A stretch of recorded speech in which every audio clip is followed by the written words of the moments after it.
기를 바라겠습니다. 코로나로 인해서 교회에 모이는 것 자체가 힘들었고 지금도 코로나의 위협이 많아졌지만 백신을 맞고 감염이 되면서 이제는 집단 면역이 돼가고 있습니다. 이제 얼마 지나지 않아서 코로나는 감기의 일종이 될 것이고 아마 그렇게 인식되는 날이 속히 올 것입니다. 코로나 시대에 온라인과 오프라인에 관한 논쟁이 꽤 있었고 지금도 있습니다. 구태여 교회를 나와야 하는가 하는 이런 논쟁입니다. 목사인 저는 당연히 나와야 한다 이렇게 말합니다. 물론 물리적으로 해외에 계시거나 지방에 계신 분들은 어쩔 수 없겠지만 할 수 있는 모든 분들은 참여하는 것이 맞고 또 참여하는 감동이 다르게 되어 있습니다. 종교학의 학문적인 영역 안에 필그리미지라는 분야가 있습니다. 순례라는 건데요. 지금 제 딸도 영국에 순례를 가 있습니다. 공동체 운동을 하시는 목사님께서 학교를 만드셨기 때문에 역시 영국의 공동체를 순례하면서 해외에서 공동체 하는 사람들을 만나서 이들의 마음과 정보를 소통하고 공동체적 삶을 살아가는 사람으로서의 자기 정체성을 확인하는 겁니다. 교회에서는 성지순례라고 하죠. 믿지 않는 사람들의 시각에서 볼 때 이 성지순례야말로 전혀 이해할 수 없는 것 중에 하나입니다. 이스라엘의 경우 테러의 위험이 늘 있고 자연 경관도 수려하지 않은데 구태여 돈을 들여가면서 그런 데를 가야 하는가 이런 생각도 들지만 신앙인들의 눈에는 이스라엘 성지순례는 전혀 다른 의미가 있는 겁니다. 골고다에 주님의 십자가가 놓여진 그 자리에는 실질적으로 우리는 잘 알 수 없습니다. 그런데 이스라엘 측에서는 골고다 언덕 위에 구멍을 파놓고 바로 여기가 주님이 못 박힌 자리라고 하는데요. 비신앙인의 눈으로 볼 때 이게 진짜인지 가짜인지 알 수 없고 더군다나 작은 언덕 위에 구멍 하나 뚫린 거 가지고 뭘 그러느냐 이렇게 말할 수 있겠지만 순례객에게 그것은 다른 의미로 받아들여지는 겁니다. 그 구멍에 손을 넣는 것만으로도 가슴이 뭉클해집니다. 먼저 교회에서 성지순례를 갔다가 광야에서 텐트 안에서 교인들끼리 같이 잠을 자는데 한 권사님께서 갑자기 밖으로 뛰쳐나가서 눈물을 흘리면서 기도를 했다고 합니다. 나중에 내가 왜 그랬는지 잘 알지 못했다고 했는데요.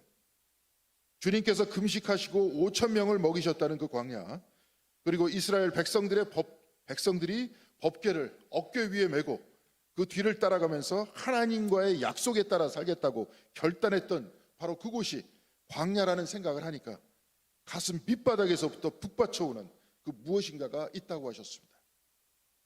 우리는 이것을 영혼의 울림이라고 말할 수 있을 겁니다. 야스퍼스와 같은 실존 철학자들은 그 순간 실존이 개방됐다 이렇게 표현하는데요.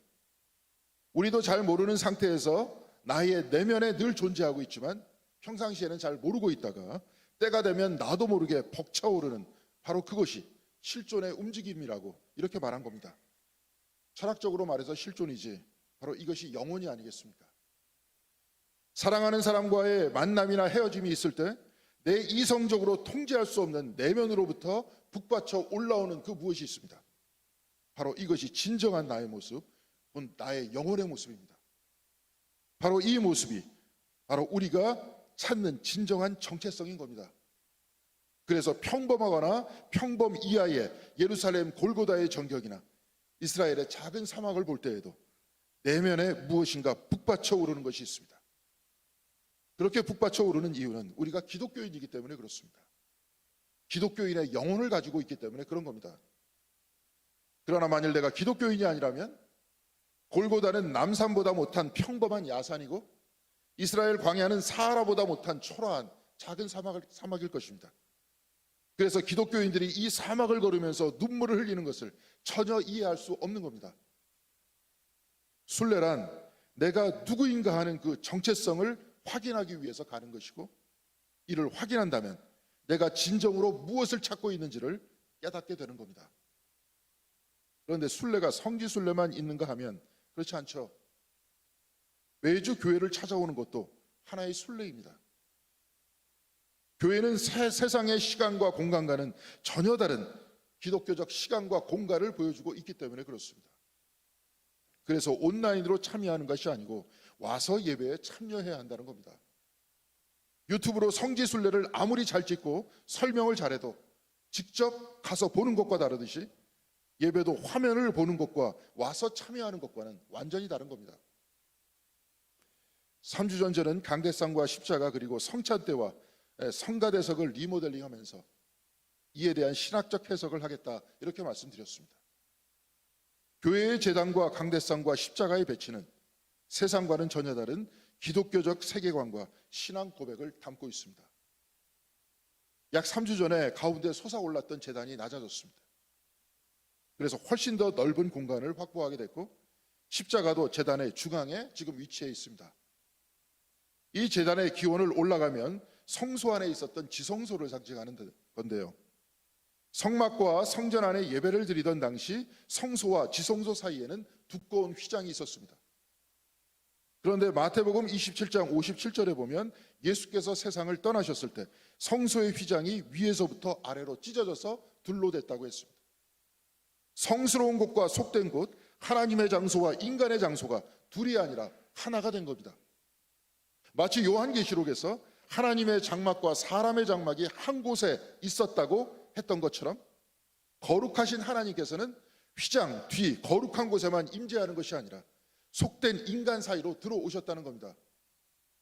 지성소가 교회의 제단이 됐지만 이 제단과 여러분이 앉아있는 곳을 나누던 휘장은 이제 더 이상 없습니다. 하나님께서는 강대상 위에만 임재하시는 것이 아니라 여러분이 앉은 그 자리에도 임재하시고 여러분이 사시는 일상 안에도 임하신다는 겁니다. 과거 지성소 한복판에는 법궤가 있었지만 지금 제단 한복판에는 십자가가 있습니다. 사실 이번에는 십자가만 교체하려고 했지만 손을 대는 김에 제단의 강대상과 성가대석의 위치와 교회의 전등도 다 같이 교체했는데요.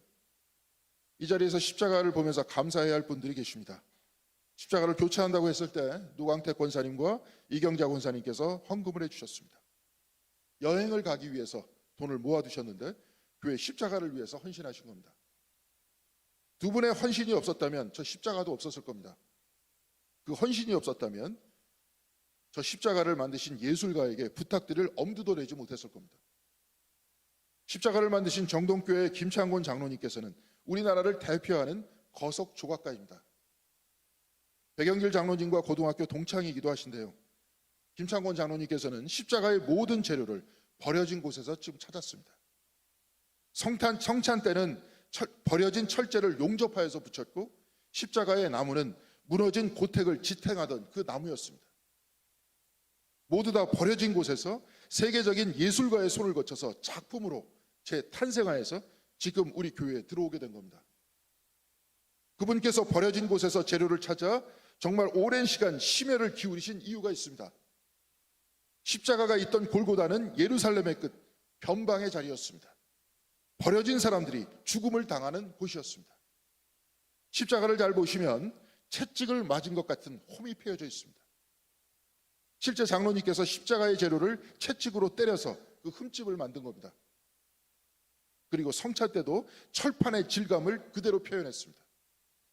버려진 곳, 가장 낮은 곳, 바로 그 위에 십자가가 서 있는 겁니다.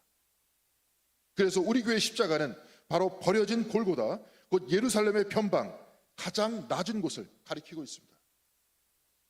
독일의 신학자 디트리히 보네퍼는 나를 따르라는 책에서 십자가의 죽음은 배척받은 자로서 파문당한 자로서 고난을 받고 죽는 것을 의미한다라고 했습니다. 이런 죽음의 길로 가려고 할 때 베드로는 주님께 결코 이런 일이 일어나선 안 된다, 그래서 피하라고 하죠. 그때 주님께서는 베드로에게 내 뒤로 물러서라고 하시면서 누구든지 나를 따라오려거든 자기 십자가를 지라, 곧 자기를 부인하라, 이렇게 말했습니다. 보네퍼는 베드로가 곧 오늘날의 교회를 뜻한다고 말하고 있습니다. 보네퍼 당시 히틀러에게 복종하고 그를 찬양했던 교회가 바로 베드로의 모습이라는 겁니다. 그 교회는 고난이 아닌 승리와 영광을 찬양했다고 했습니다. 그러나 주님께서는 베드로에게 내 등 뒤로 물러나라, 다시 내 등 뒤로 가서 십자가를 지고 나를 따르라고 하셨습니다. 나의 명예를 부인하고 나의 주기를 부인하고 나의 자아를 부인하라고 하셨습니다. 그렇다면 주님께서는 나를 드러내는 그 영광의 자리에 계시지 않는 것을 뜻합니다. 또한 주님께서는 우리를 영광의 자리가 아니라 십자가의 자리에서 부르시는 겁니다. 그런데 그 자리는 자기를 학대하는 자리가 아닙니다. 바로 그곳이 구원에 이르는 좁은 이기 때문에 우리를 그 자리로 부르시는 겁니다. 십자가를 잘 봐주시기 바랍니다. 십자가의 바닥을 고정시키는 홈은 성찬대와 같이 검은색이 아니라 흰색입니다. 검은색이 아픔과 고난과 죽음의 색이라면 흰색은 생명과 부활의 색입니다. 십자가 안에 이미 부활이 있다, 이 말인데요. 독일의 신학자 몰트만은 십자가에 달리신 하나님이라는 책에서 십자가는 이미 부활을 품고 있다고 말하고 있습니다. 오늘 우리가 읽은 복음서의 본문 누가복음 14장 10절에 주님께서는 이렇게 말씀하셨습니다. 청함을 받았을 때 차라리 가서 끝에 앉아 있으라. 그러면 너를 청한 자가 와서 너더러 벗이어 올라 앉으라 하리니, 이렇게 말씀하시면서 11절에는 자기를 높이는 자는 낮아지고 자기를 낮추는 자는 높아지리라, 이렇게 말씀하셨습니다. 가장 낮아진 십자가의 자리는 하나님께서 높이시는 자리입니다. 자기를 내준 그 생명에 하나님께서는 영원한 생명을 주시는 겁니다. 가장 낮아진 겸손한 사람을 하나님께서는 높이십니다.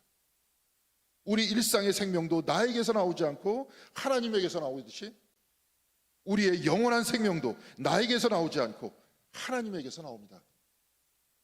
가장 낮은 십자가에 하나님께서는 새 생명을 주시는 겁니다. 그래서 몰트만은 십자가는 이미 부활을 품고 있다고 말한 것이고, 그래서 흰색으로 십자가를 고정시키는 홈을 표현했습니다. 또한 십자가의 벽면 위에는 갈라디아서 2장 20절 하반절의 말씀을 기록했는데요. 지난주에도 말씀드렸지만 유지숙 장로님께서 저 아름다운 글씨를 써주셨습니다. 표준 세번역으로 된 성경을 기록한 것인데요. 여러분 지금 다 보이시죠? 그렇죠? 네, 다 같이 한 목소리로 봉독해 보도록 하겠습니다. 내가 지금 육신 안에 사는 것은 나를 사랑하셔서 나를 대신하여 자기 몸을 내주신 하나님의 아들을 믿는 믿음 안에서 사는 것입니다. 나를 대신하여 자기 몸을 내어주셨다고 했습니다. 그 십자가에 내가 달려야 하는데 나를 대신해서 하나님의 아들께서 십자가에 달리셨다는 겁니다. 영광을 받으실 분이, 우주 전체를 가지신 부요한 분이 아무것도 없이 발거벗은 모습으로 십자가에 달리셨습니다. 바로 나 때문에 그렇습니다. 이 은혜를 입었기에 바울은 이제 내가 사는 것은 십자가의 저 위대한 사랑을 믿는 믿음 안에서 살고 나를 살려주신 그 은혜에 감사하면서 산다고 했습니다.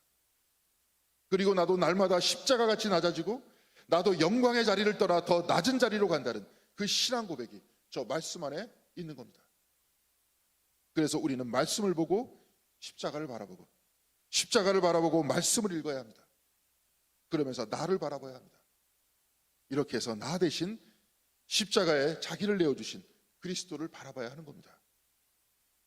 미국의 흑인 철학자인 코넬 웨스트는 십자가를 볼 때마다 내가 가진 사랑의 한계를 발견한다고 했습니다. 십자가 위에서 가해자를 용서하셨던 주님을 통해 하나님과 원수됐던 인간들을 용서하고 이들에게 생명을 주신 그 사랑을 통해, 그리고 나를 하나님의 자녀로 삼아주신 그 위대한 사랑을 통해서 내가 가진 사랑이 얼마나 보잘것없는가를 발견한다는 겁니다. 우리도 십자가를 바라보면서 나의 한계를 바라봐야 하는 겁니다. 내가 가진 사랑의 힘이 얼마나 보잘것없고 내가 가진 신앙도 얼마나 한계가 있는지 바라보아야 합니다. 그러면서 다시 한번 십자가를 향해서 한 발자국 발걸음을 옮기고 그 사랑이 조금이라도 내 마음 안으로 들어오게 하기 위해서 우리는 교회에 나와야 하는 겁니다. 또한 십자가를 향한 길에는 붉은 카페트가 깔려져 있습니다. 주님께서 피를 흘리시며 걸으셨던 바로 그 길을 상징하는 겁니다. 임내를 할 때 이 길을 걷는 것은 주님을 따르겠다는 결단입니다. 목회자와 임사자와 성가대만 이 길을 걸어가는 것이 아니라 모든 예배자들이 사실 같이 걸어 들어오던 곳이었습니다. 본래 이것이 전통입니다. 지금도 동방정교회에서는 모든 사람들이 십자가를 앞세우고 가운데 카펫길로 해서 들어와서 그리고 자기 자리에 앉습니다. 그런데 우리는 임내할 때 좀 전에 우리가 서서 찬양을 했는데요, 같이 주님께서 걸어가신 십자가의 길을 걷겠다고 그렇게 결단하면서 우리는 서 있었던 겁니다. 매주 교회에 나온 것은 순례라고 했습니다. 예배당은 기독교적 세계관을 보여주는 것이라고 했습니다. 우리는 매주 교회에 나오는 순례 여행을 통해서 버려진 재료로 만들어진 성찬대와 십자가를 바라보면서, 십자가를 향하는 붉은 카펫을 바라보면서 십자가에 못 박힌 예수 그리스도를 묵상해야 하는 겁니다. 십자가뿐만이 아니라 강대상도 바뀌었죠. 강대상 앞에는 알파와 오메가가 각인되어 있습니다. 알파와 오메가는 처음이요 끝입니다. 요한계시록에서 3번 나오는 말씀인데, 하나님께서는 나는 알파요 오메가라, 처음이요 나중이라, 이렇게 말씀하셨습니다.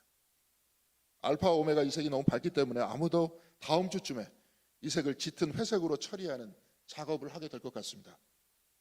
알파와 오메가를 강대상에 넣은 이유가 있습니다. 저나 여러분이나 이 세상 모든 사람들은 알파와 오메가 사이에 존재합니다. 세상의 처음은 알파이고 마지막은 오메가입니다. 하나님께서 알파와 오메가 되시니 저와 여러분 하나님 안에 있다, 이 말씀입니다. 우리는 알파와 오메가 되시는 하나님 안에서 태어났고, 알파와 오메가 되시는 하나님 안에서 살아가고 하나님 안에서 죽을 것입니다. 바로 이것이 신앙적인 정체성입니다. 신앙인들은 태어나 죽는 것을 끝이라고 생각하고, 신앙인들이 아닌 사람들은 태어나 죽는 것을 끝이라고 생각하고, 죽음 이후를 막연하게 그 어떤 것으로 여기든지 아니면 영멸이라고 생각하지만, 우리 신앙인들은 알파와 오메가 안에 우리가 있고, 알파와 오메가 안에 우리가 태어났고 우리가 죽는다라고 믿고 있습니다. 알파와 오메가 안에 일어났던 십자가의 사건을 통해 예수께서는 이 생명이 영원히 죽지 않는다는 것을 보여주셨습니다. 바울은 로마서 6장 4절에 이렇게 말씀하고 있습니다. 우리는 그분의 죽으심과 연합하는 세례를 받음으로써 그분과 함께 묻혔습니다. 이것은 그리스도께서 죽은 사람들 가운데서 아버지의 영광으로 살리심을 받은 것과 같이 우리도 새로운 생명 가운데에서 살아가게 하려는 것입니다. 그리스도와 합하여 죽고 그리스도와 합하여 다시 산다는 겁니다. 우리는 그리스도와 합하여 곧 그리스도를 믿어서 영생을 얻었습니다. 어제 수련회에 참석하신 분들은 아마도 죽음 이후의 체험에 관해서 대단히 많은 사례를 모은 것을 직접 봤을 텐데요. 죽음은 영멸이 아니라 새로운 생명이고, 그래서 죽음은 벽이 아니라 문이라는 것을 조금 더 확신하게 되셨을 겁니다. 알파와 오메가 안에 있는 우리는, 곧 하나님 안에 있는 우리에게는 죽음은 없다는 겁니다. 나를 대신하여 자기 몸을 내주신 그리스도 안에 있는 우리에게 죽음은 없다는 겁니다. 오히려 죽음을 통해서 우리는 새로운 생명을 얻습니다. 있다 사라지는 생명에서 영원한 생명을 얻는 겁니다. 그렇다면 죽음은 더 이상 우리를 두렵게 할 수 없습니다. 사망의 쏘는 가시는 더 이상 우리를 찌를 수 없는 겁니다. 그래서 강대상에는 알파와 오메가를 넣고 영생의 메시지를 이곳에서 전하는 겁니다. 마지막으로 성가대의 위치에 관해서 말씀드리겠습니다. 성가대의 위치는 구약 시대 때부터 전해져 내려왔던 겁니다. 역대하 5장 11절에서 13절까지 성가대가 서는 자리에 관해서 말씀하고 있는데요. 잠깐 화면에 띄워주시기 바라겠습니다. 제가 한번 봉독하겠습니다.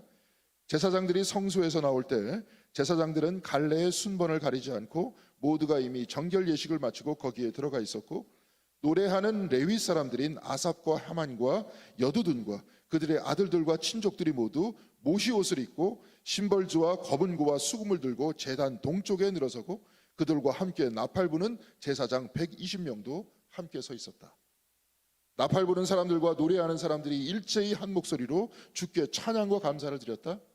나팔과 심벌주는 그 밖에 악기가 한데 어우러지고, 주님은 선하시다, 그 인자하심이 영원하다 하고 소리를 높여 주님을 찬양할 때 그 집 곧 주의 성전에는 구름이 가득 찼다. 노래하는 사람들은 모두 모시옷을 입었다고 하고 악기를 들고 제단 동쪽에 서 있다, 이렇게 말씀하고 있죠. 자, 지금 우리 교회 성가대는 어디에 있습니까? 동쪽에 있습니까? 서쪽에 있습니까? 복잡하게 생각할 것이 없이 저쪽이 동쪽입니다. 저 자리는 수천 년 동안 찬양의 자리였던 겁니다. 그리고 구약 시대부터 성가대는 주님은 선하시다, 인자하심이 영원하다 하면서 주님을 찬양했습니다. 바로 그때 주님께서 임재하셨다고 하죠. 구약 시대에는 모시옷을 입고 찬양했다 하는데요, 우리 성가대도 가운이 있습니다.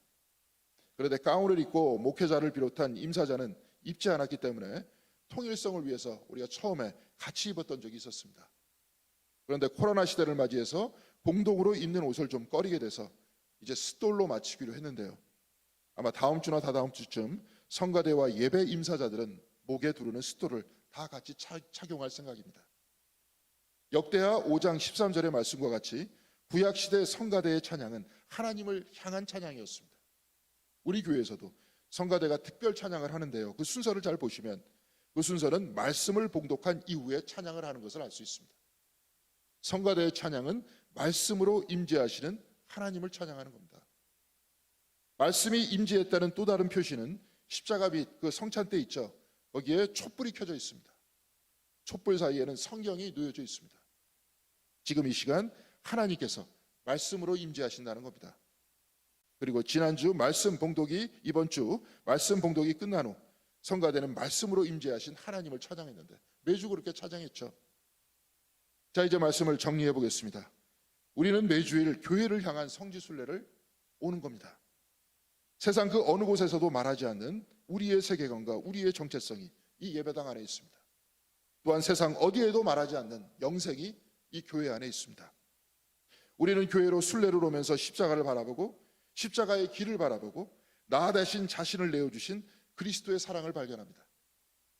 가장 낮은 곳에 계신 그리스도를 통해서 내가 더욱 겸손히 해야 한다는 결단을 다시 하고 알파와 오메가 되신 하나님을 바라보면서 부족한 나를 하나님의 섭리 안에서 품어주시고 영생을 주시는 하나님의 은혜를 발견하는 겁니다. 우리는 이곳으로 매주 또한 매일 순례를 하면서 신앙인으로서의 나의 정체성을 다시 확인하고 세상 안에서도 이 정신을 가지고 살아나가는 겁니다. 이렇게 우리가 함께 모였을 때 모이는 교회라고 한다면 세상 안에서 신앙인의 정체성으로 살아갈 때 바로 그것을 흩어지는 교회라고 하는 겁니다. 바로 여러분의 영혼은 알파와 오메가 되시는 하나님으로 인해서 움직여지고 십자가를 향해서 십자가를 바라볼 때 움직여집니다. 바로 그 영혼을 가지고 살아갈 때 바로 그때 우리는 늘 그 영혼이 개방되는 것이고 그 영혼 안에서 살아갈 때 세상 안에서 기독교인으로서 살아가게 되는 겁니다. 사랑하는 성도 여러분, 이제 교회의 제단과 십자가가 새로워졌습니다. 강대상도 새로워졌고 성가대의 위치도 새로워졌습니다. 그리고 또한 교회가 밝아졌습니다. 이제 우리 모두의 신앙도 새로워져야 할 줄로 믿습니다. 사실 이 모든 변화의 초점은 우리 신앙에 있습니다. 모양만 바뀌는 것이 중요한 것이 아니라 우리가 바뀌는 것이 중요한 겁니다. 우리의 신앙이 새로워지는 것이 중요한 것입니다. 이제 우리 공덕교회 120주년을 맞이하는데 바로 오늘이 우리 신앙이 새롭게 되는 첫 신앙이 되기를 바랍니다. 그래서 십자가 앞에서 나를 낮추시고 부족한 우리를 사랑으로 품어주시는 알파와 오메가 되시는 하나님, 사나 죽으나 사랑으로 품어주시는 그 크신 사랑을 만나시는 여러분들이 되시길 바랍니다. 말씀으로 지금도 임재하시는 하나님을 성가대와 함께 찬양하고 우리의 일상도 말씀과 찬양으로 충만하게 되시길 바랍니다. 그래서 더욱더 헌신된 하나님의 사랑, 성도의 모습으로 날로 새로워지시는 저와 여러분들이 다 되시기를 주님의 이름으로 간절히 기원드리겠습니다. 기도하시겠습니다. 사랑의 하나님, 우리는 지금 많은 변화를 보고 있습니다. 또한 이 변화를 위해서 교회 모든 분들이 헌신하셨습니다. 헌신하신 손길들 한 분 한 분 주님께서 붙들어 주시옵시고 또한 이 교회의 변화를 위해서 우리의 심령의 변화를 위해서 기도하는 우리의 목소리를 들어주셔서 우리의 마음 가운데 살아주시고 우리의 영혼을 움직여 주시옵시며 우리가 교회에 올 때마다 성경을 펼쳐들 때마다 기도할 때마다 우리의 영혼이 하나님께 향해 하나님께로 향하여 움직일 수 있도록 도와주시옵시고 그곳에서 진정으로 나 자신의 정체성을 발견할 수 있는 참된 신앙인이 다 될 수 있도록 주께서 은혜로 인도하여 주시옵소서. 그리하여서 일상을 살아나갈 때 죽음 앞에 두려워하는 우리의 삶이 아니라 영생을 확신하는 우리의 삶이 될 수 있도록 붙들어 주시옵시고 이 삶 속에서 모든 것들을 내려놓고 하나님만 붙들고 영생의 확신을 붙들고 늘 새로워지고 늘 충만하게 살아가는 성도님들 한 분 한 분 다 될 수 있도록 함께하여 주시옵소서. 주님의 전을 다 같이 사모할 수 있도록 도와주시옵시고 이제 더욱더 헌신할 수 있도록 인도하여 주시옵시며 이곳에 참여하고 헌신하는 것이 큰 기쁨이 될 수 있도록 우리 모두를 품어주시옵시고 인도하여 주시옵소서. 이 모든 말씀 우리 주 예수 그리스도의 이름으로 기도드렸습니다. 네, 성도의 교제